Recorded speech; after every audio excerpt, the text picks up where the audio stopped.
All right, so strong pushers. Okay. So first of all, draft. Right, I'm telling you, if I'm in this game.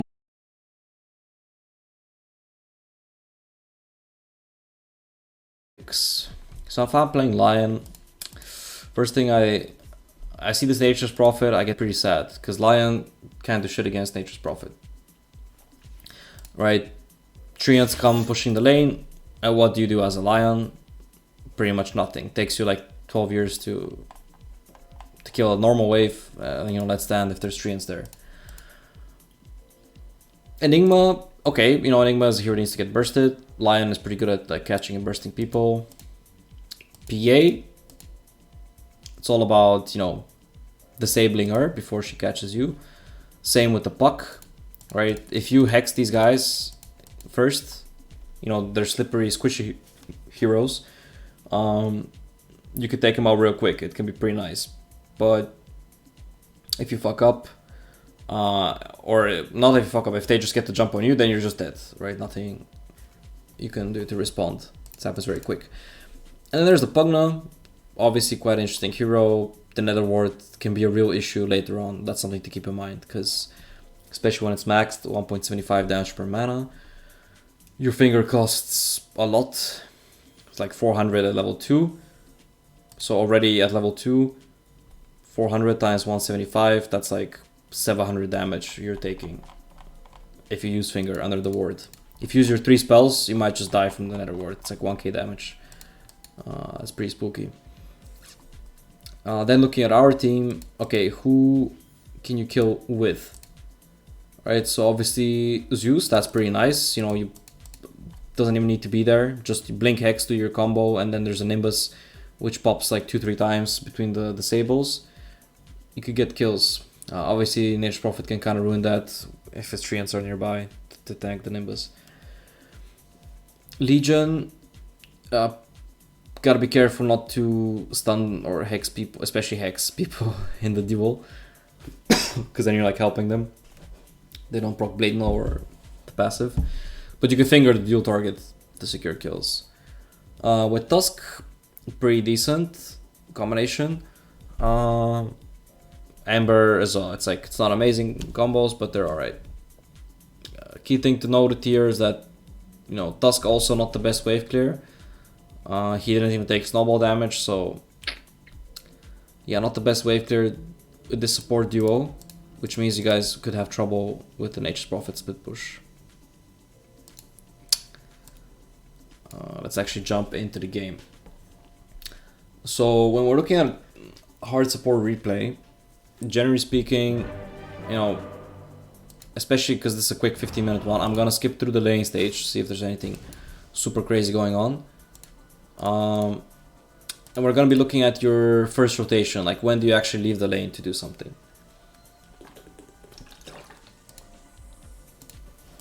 So you were, let's go fast forward a bit.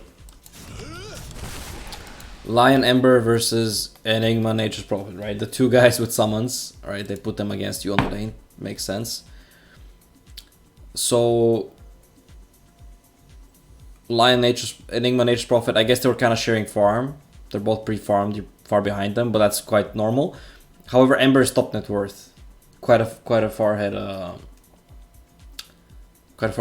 them. So I would call that a success if you set up your Ember to be that far ahead. So we're just gonna fast forward here. Windlace at the start, I like that. Makes you survivable. Should get fast boots. Maybe the 6 tangos a bit overkill. Like Salve 3 tangos and Mango, probably better. But yeah, I would like to see you save up money to get quick boots. Alright, you kill that guy. It's kind of a feat, but that's cool.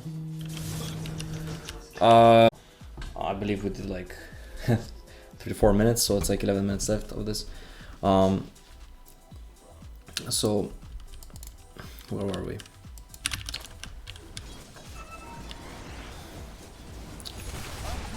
Fast boots, like I mentioned. Now this lane, to be honest, like what Ember really needs is fast levels in his Flame Guard so that he can deal with all the summons. So it's important that you... It's generally important for the Pos5 to give the Pos1 as much solo XP as possible.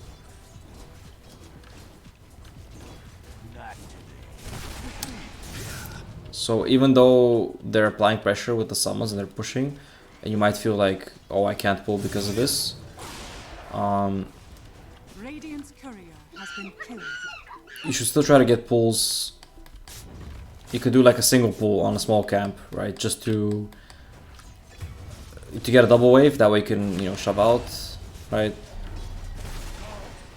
Because you don't care about pushing the lane. Like, in fact, you kind of need to do that in order to save the tower. Because here they just take your tower, and that's because you guys aren't pushing the lane at all. He's not using the Flame Guard. He's maxing Slide. Another thing you could do is throw some impales, right? Just like right now is a perfect time.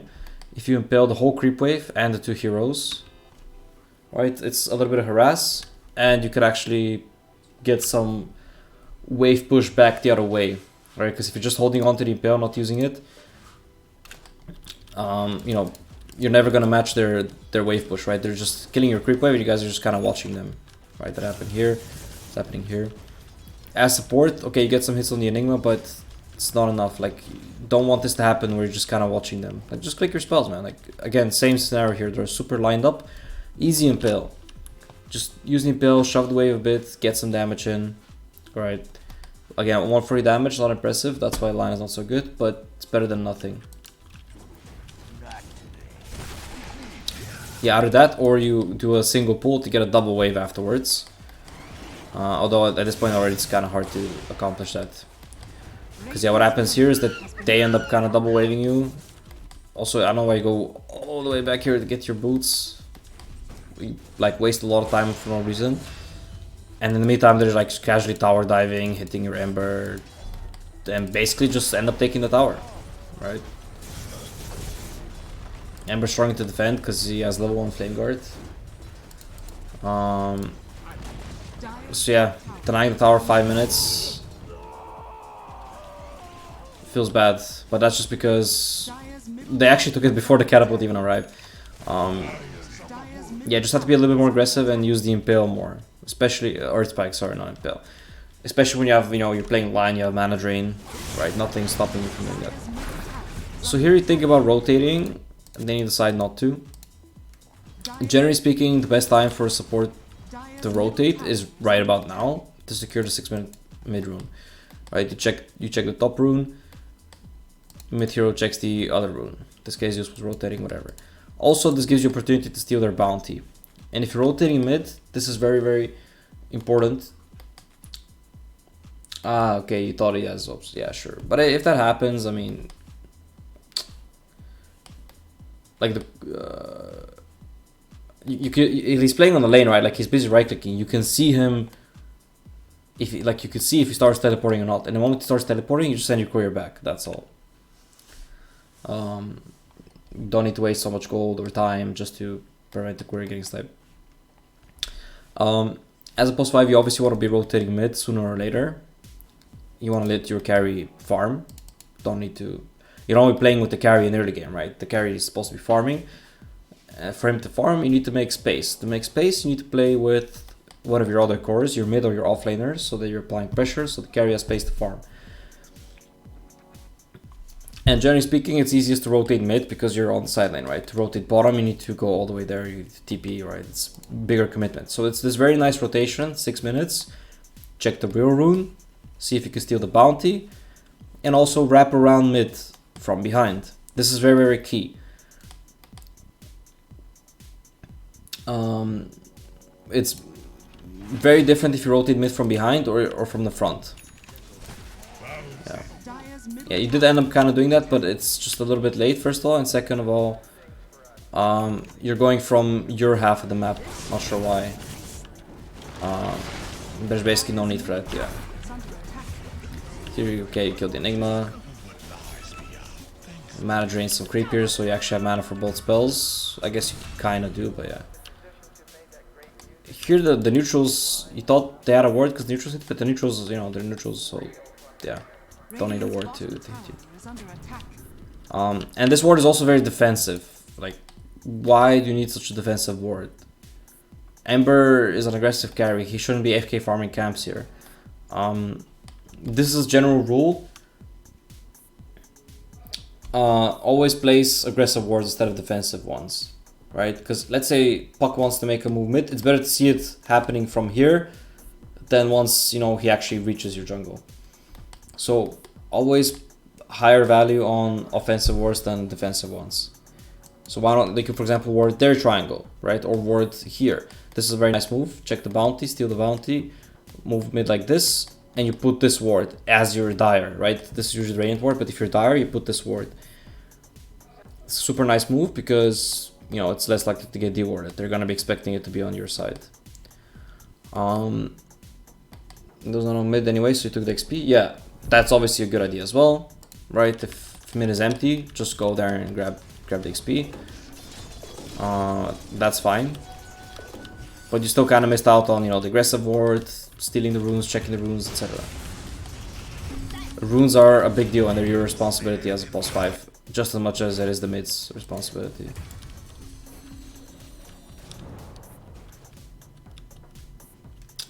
Yeah, but I'm telling you, if I'm Ember, I don't need the ward to stay alive, right? Like, it's freaking Ember, and even if you're not Ember, right? Like, maybe some super greedy heroes, like maybe Medusa, but even then, Medusa should be farming triangle, not that, right? Like,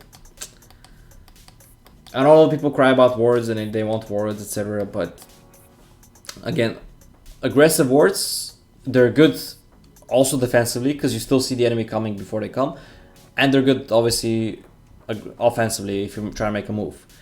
Whereas wards on your half of the map, a lot of, like, they don't help you make any aggressive moves, and even defensively they don't do that much work.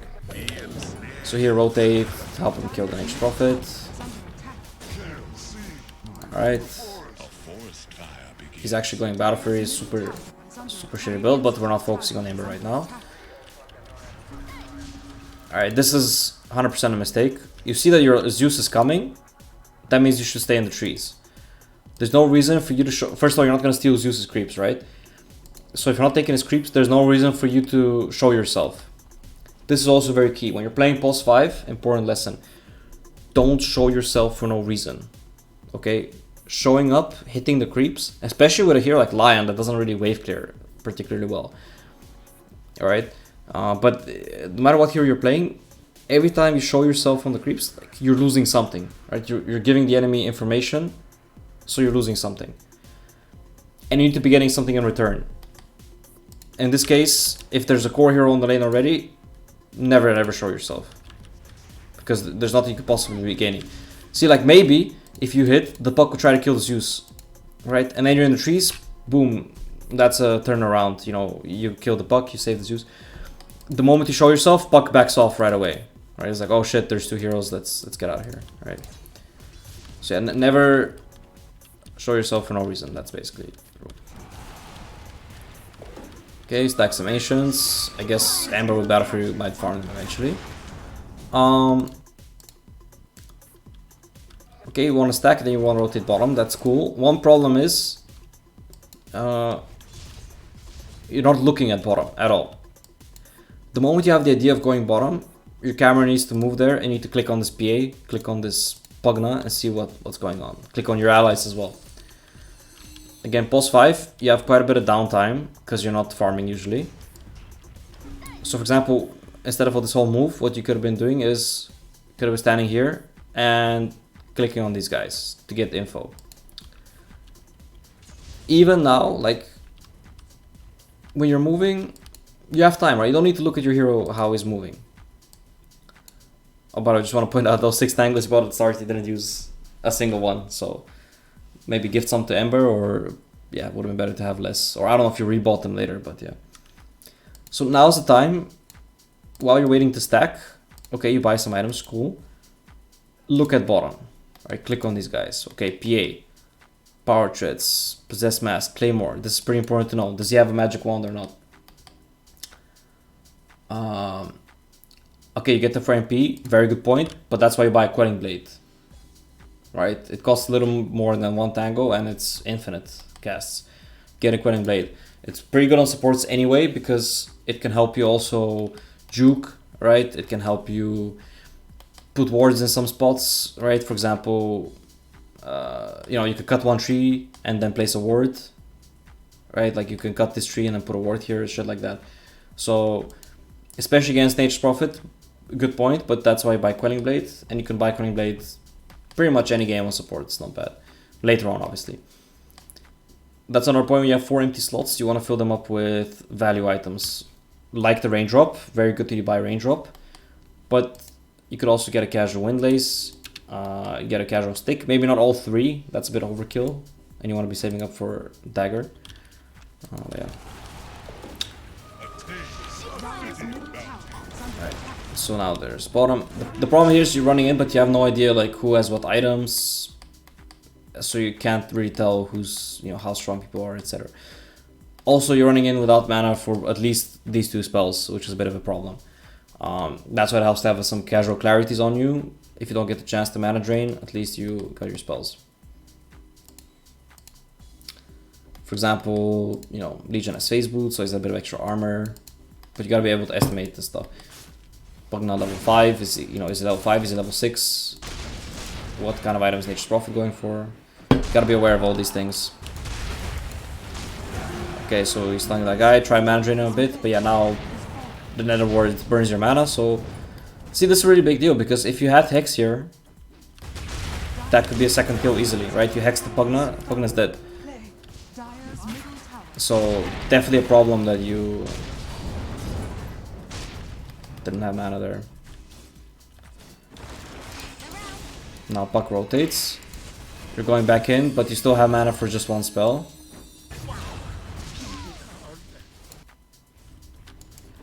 There was some creep chasing you, breaking the Tranquil Boost, that sucks. Now, when you're approaching like this, you don't want to approach in a line, stack up with teammates, kind of like here, so a bit more to the left. And yeah, then you don't get hit by the orb. You were in range to hex the Puck here, I'm not sure why you didn't. You kind of right-clicked him instead.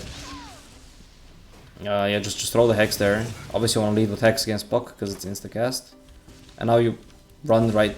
This is some really weird shit, like. Okay, hands are dying, but first of all, the camera work is really weird because like you barely see the Puck. He's outside of your camera. And second, yeah, you then you like right click each other, get the impale. Yeah. People are probably not gonna react quickly, but you wanna, you know, this is also Crusader bracket like the other guy, Crusader Legend. But still, against Puck you wanna lead with Hex. You wanna assume that they might wanna lead with the Hex generally. Yeah. Here you gotta make sure your Tranquils are active for a little while, so you regen up. Yeah, there's a little trick you could do here. You can backpack your Tranquil Boots while you're mana draining, so they don't break, and then you put them back. Yeah, that's generally a problem. You end up killing the Puck again here. It kind of works out, but you managed to drain enough mana to finger. He could have phase shifted all that though. It was pretty risky. But the whole time you're 10 HP because your Tranquil Boots keep breaking, and yeah. You don't get the regen, so that's a bit of an issue. Yeah. Alright. We're actually a bit over 15 minutes, I think. Let's just go to when you get the Blink Dagger. First Blink Dagger rotation. You're very close to it. Let's see if you die here. Managed to stay alive, that's good. Okay, you get the Blink. Let's see the first rotation with the Blink. Gotta make sure you have mana again.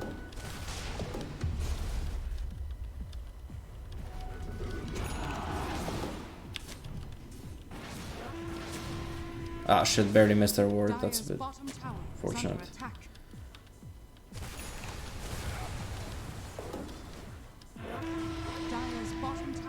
Here wait way too long and I'm not sure why. Like this guy TP'd here, pretty obvious that he's alone.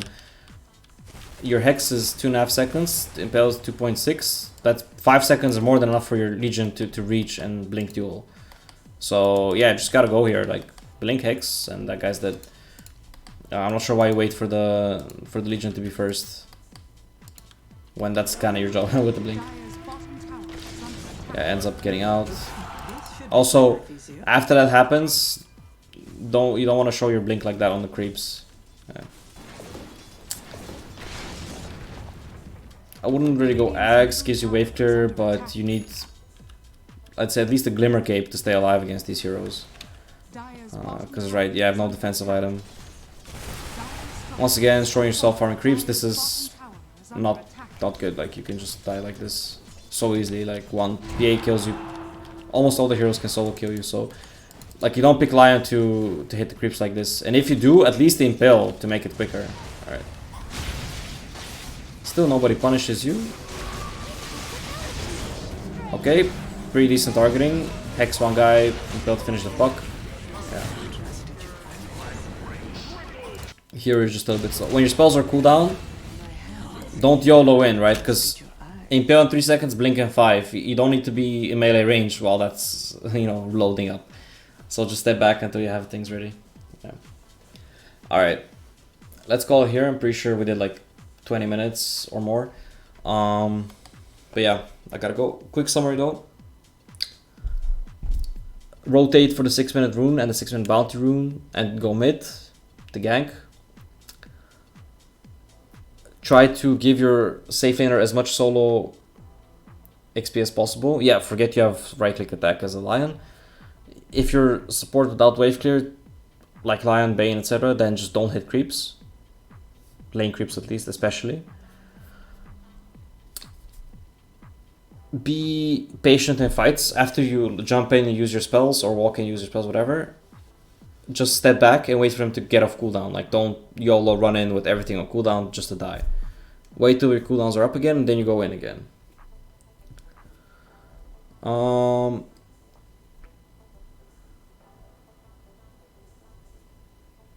And then there's the little, like, smaller tricks, like fill your empty slots. Casual Windlay is always a good idea.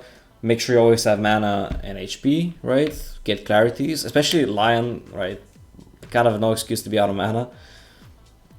Drop your Tranquil Boots if you're jungling, etc., so that they're up all the time. Buy Quelling Blade against Nature's Prophet. Not just spam tangos. And yeah, I think that's a pretty decent amount for now.